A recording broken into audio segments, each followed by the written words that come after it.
அனைவருக்கும் வணக்கம்.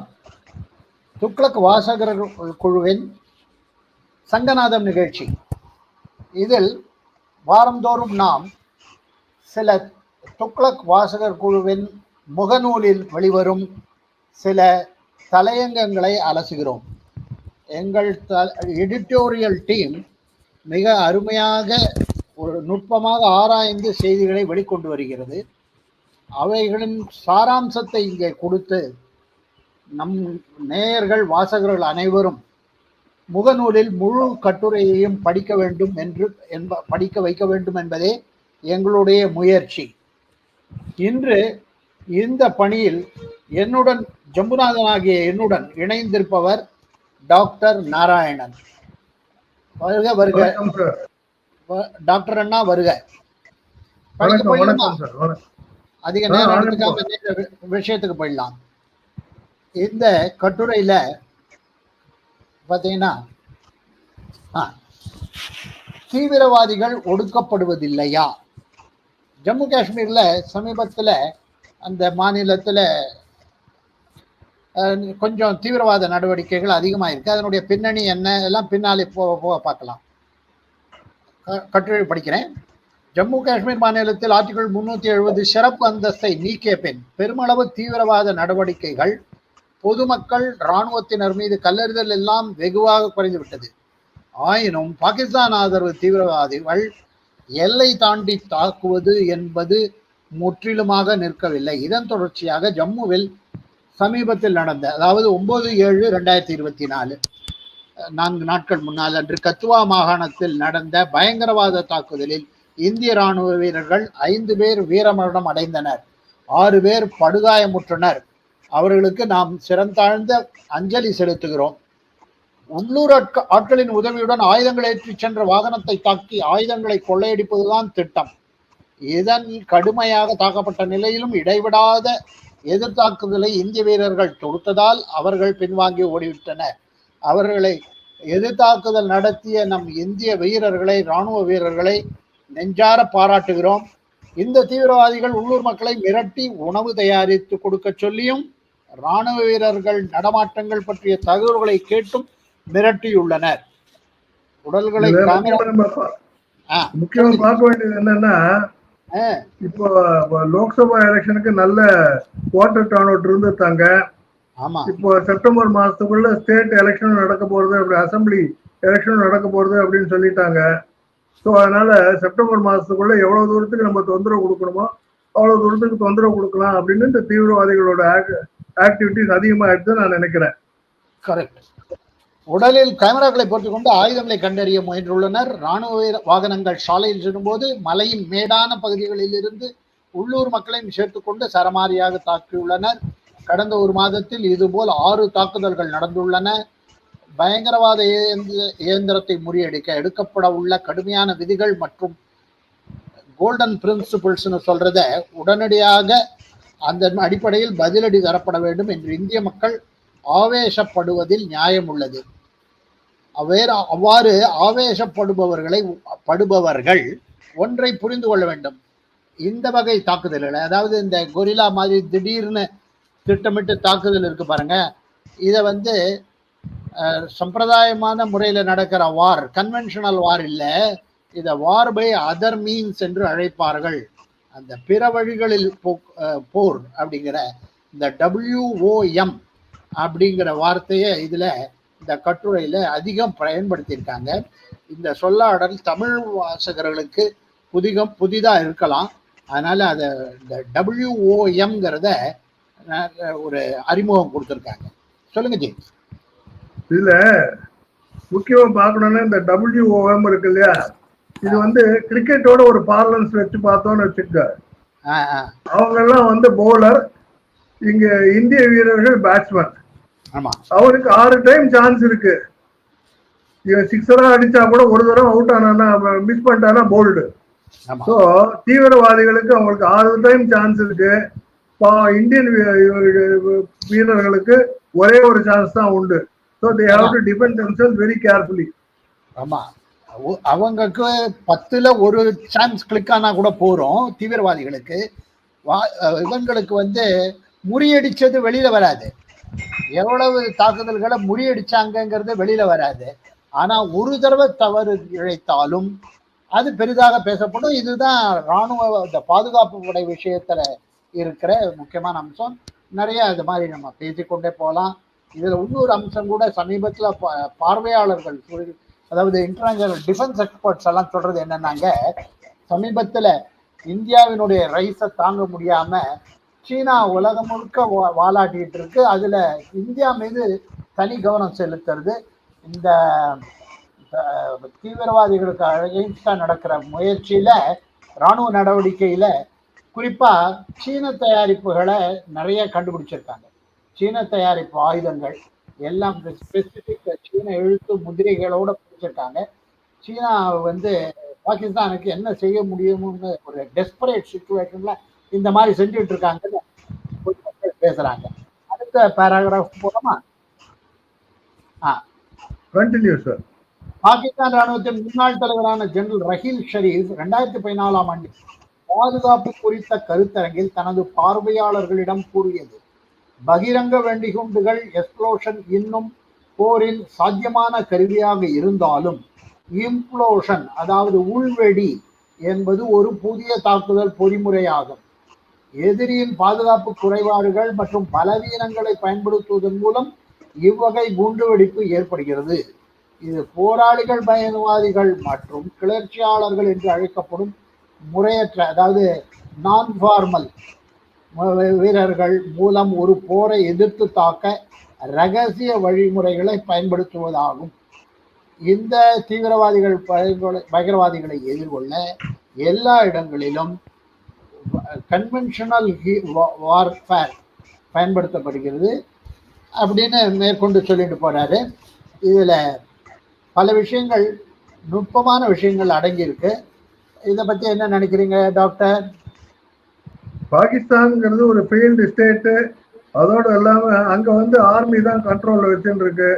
ஸோ அங்க டெமோக்ரஸி ஒரு பப்பட் அரசாங்கமா தான் இருக்கு. அதனால ஆர்மியை எப்போ நினைச்சாலுமே அவங்க இந்தியாவுக்கு டிஸ்டர்பன்ஸ் பண்ணிட்டே இருக்கிறது அவங்களுக்கு ஒரு சக்சஸ்ஃபுல் ஸ்டோரின்னு நினைச்சுட்டு இருக்காங்க. அந்த வழிமுறை மாறுற வரைக்கும் இந்தியாவுக்கு பர்மனண்டா இந்த மாதிரியான தொந்தரவுகள் கிடைச்சி வந்துட்டு தான் இருக்கும். நம்ம தான் ரொம்ப கேர்ஃபுல்லா இருக்கணும்னு நான் நினைக்கிறேன். தீவிரவாதிகள் பொதுமக்களா ஊடுருவிடுறாங்க. அவங்கள தனியா ஐடென்டிஃபை பண்ணி கண்டுபிடிக்கிறதுங்கிறது வெக்கப்போர்ல ஒரு ஊசியை தேடுற மாதிரி அப்படிங்கிற ஒரு உதாரணத்தை சொல்லிட்டு, பயங்கரவாத எதிர்ப்பு, கவுண்டர் டெரரிசம் மற்றும் பயங்கரவாத எதிர்ப்பு, ஆன்டி டெரரிசம் ஆக்டிவிட்டீஸ்க்கும் இருக்கிற வேறுபாடுகள் சில இருக்கு. இவை இரண்டும் அதாவது கவுண்டர் இன்டெலிஜென்ஸினுடைய ஒரு பகுதி. இதெல்லாம் கொஞ்சம் நன்றாக ஃபுல்லா படிக்கணும். இதற்கு பற்றி சில அறிமுகத்தோட நம்ம இங்க நிறுத்திடுறோம். இந்த மற்றவற்றை நம்ம வாசகர்கள் முழு கட்டுரையை படித்து பயன்பெற வேண்டும் என்று கேட்டுக்கொள்கிறோம். இதுல முக்கியமா பாத்தீங்கன்னா எல்லா ஊர்லயும் அவங்களோட ரிசர்ச் அண்ட் அனாலிசிஸ் விங் இருக்கு. எல்லா ஊர்லயும் அவங்களுடைய அந்த ஸ்பை விங் இருக்கு. எல்லாம் கரெக்டு தான். இருந்தா கூட இந்த அளவுக்கு ஒரு தார்மீகமான ஒரு நாடா இருக்கிறது தான் இந்தியாவுடைய ஒரு வீக்னஸ் ஸ்ட்ரென்த் அப்படின்னு நான் பாக்குறேன். பாகிஸ்தான் உண்மையை புரிஞ்சுட்டு இந்தியாவோட ஃப்ரெண்ட்லியா இருந்தா அவங்களுக்கு எத்தனையோ நல்ல விஷயங்கள் நடக்க முடியும். ஆனா unfortunately they are not able to do that. நீங்க சொல்றதுல ஒரு பகுதி பெரும்பாலான உண்மை இருக்கு. ஆனா 2014க்கு அப்புறம் ஊரி இதெல்லாம் பதிலடி கொடுக்கப்பட்டிருக்கு. கவுண்டர் இன்டெலிஜென்ஸ்லயும் சரி, கவுண்டர் ஸ்ட்ரைக்லயும் இப்ப முன்ன மாதிரி இல்லை. அதாவது என்ன சொல்றது, அந்த ஸ்பெசிஃபிக்கா டார்கெட்டடா வேல எலிமினேட் பண்றது, ப்ரிசிஷன் பாம்பிங் இதெல்லாம் முன்னேறி இருக்கும். ஆப்ரேஷன் சர்ஜிக்கல் ஆப்ரேஷன்ல இப்போ முன்னேறி இருக்கோங்கிறதையும் நம்ம ஞாபகம் வச்சுக்கணும். அடுத்ததுக்கு நான் போறேன். 1980 இது ஒரு முக்கியமான நிகழ்வு. என்னைக்குமே டிஃபென்ஸ் ஸ்ட்ராட்டஜியை பத்தி பேசுற போது இத முக்கியமா குறிப்பிடுவாங்க. இந்த இன்சிடென்ட்டை உங்களுக்கெல்லாம் நம்மெல்லாம் அந்த காலத்துல படிச்சிருக்கோம். 1980களின் நடுப்பகுதியில் இங்கிலாந்தின் முன்னாள் பிரதமராக இருந்த மார்கரெட் தாட்சரை நினைவில் வைத்துக் கொள்ளுங்கள். அவர் ஐரிஷ் போராளிகளின் படுகொலை முயற்சியில் இருந்து தப்பினார். தோல்வியுற்ற முயற்சிக்கு பிறகு ஐரிஷ் பயங்கரவாதிகளிடமிருந்து அவருக்கு ஒரு செய்தி வந்தது. நீங்கள் ஒவ்வொரு முறையும் அதிர்ஷ்டசாலியாக இருக்க வேண்டும். நாங்கள் ஒரு முறை மட்டுமே அதிர்ஷ்டசாலிகளாக இருக்க வேண்டும். எனவே பயங்கரவாதிகள் ஒரு மிஸ் ஆனதை தோல்வியாக கருதுவதில்லை, ஆனால் அடுத்த முறை மிகவும் ஆபத்தானதாக இருக்கும் வாய்ப்பாக கருதுகின்றனர். இந்த ஹிட் அண்ட் மிஸ் விளையாட்டில் பாதுகாப்பு படைகள் நேர்மறையாக இருக்க வேண்டும். போரை உருவாக்கும் இந்த புதிய தந்திர உபாயங்களை பயன்படுத்தும் எதிரிடமிருந்து முன்பயிற்சியை தேவை பெற, அதாவது வார்ஃபேர் பை அதர் மீன்ஸ், அதற்கு பொறுமை தேவை. ரைட். மக்கள் உடனே இதைதான் நம்ம முன்னாடி சுட்டி காட்டினோம். தீவிரவாதி ஒரு தடவை சரி, அவன் 100கணக்கு தடவை ட்ரை பண்றதுக்கு அவன் காலை எவ்வளவு வேணா பொருளை செலவு பண்றதுக்கு ரெடியா இருக்கான். ஏன்னா மக்களை மிரட்டி வாங்கி சேர்த்த பணம் இது. அதனால அவங்க செய்வாங்க. மார்கரெட் தாட்சர் கேஸ் நம்ம முன்னாடி சொன்ன மாதிரி பல இன்சிடென்ட்ஸ் இருக்கு. நீங்க ஒரு தீவிரவாதி ஒரு டார்கெட் பண்ணும்போது ஒரு பெரிய தலைவரை டார்கெட் பண்றான். அந்த தீவிரவாதி செத்து போனா அவனுக்கு ஒன்றும் பிரச்சனை கிடையாது. பட் அந்த ஒரு தலைவர் டார்கெட் ஆகி அவருக்கு ஏதாவது ஆயிடுது அப்படின்னு சொன்னா அந்த நாடே நிலை குலைந்து போகும். ஸோ அந்த அளவுக்கு அவங்களுடைய அந்த தீவிரவாதத்தினுடைய தாக்கம் அதிகமா இருக்கும். அது சக்சஸ்ஃபுல்லா இருந்தது அப்படின்னு சொன்னாக்க. ராஜீவ் காந்தி கொலை பாருங்க, அதுவே நம்ம எடுத்துக்கலாம். அந்த ஒரு தாக்கம் எவ்வளவு பெரிய தாக்கமா இருந்தது அப்படிங்கறது நம்ம புரிஞ்சுக்க முடியும். இந்திரா காந்தி கொல்லப்பட்டார் அப்படின்னும் போது அதனுடைய தாக்கம் நாட்டுல எவ்வளவு பெரிய விளைவுகளை ஏற்படுத்தியது அப்படின்னு நம்ம பார்க்கலாம். ஆனா ஒரு தீவிரவாதி கொல்லப்பட்டார் அப்படின்னா அதை பத்தி அவன் கண்டுக்கவே மாட்டான். அடுத்த தீவிரவாதி வில் பி ரெடி. அதாவது அவங்களுக்கெல்லாம் லாஸ்ங்கிறது பான்ஸ் தான். செஸ் விளையாட்டுல சொல்லுவோம் இல்லையா, பான்ஸ் தான். முப்படை வீரர்கள் தான் போறான். இங்க கிங்கு போறாரு. அதுதான் பிரச்சனை. நேர சில பொன்னான விதிகள்னு ஒரு 10-12 கொடுத்துருக்கிறாரு. நான் மொத்தத்தையும் படிக்க போறது இல்லை.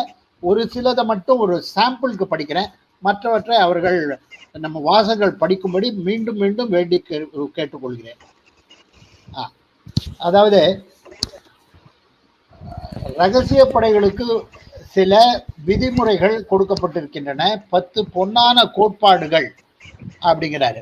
விதி 1, பயங்கரவாதத்தை வெற்றிகரமாக கையாளுதல் மற்றும் கிளர்ச்சியை எதிர்ப்பதற்கான முக்கிய சில அம்சங்கள் விதிகள் உண்டு.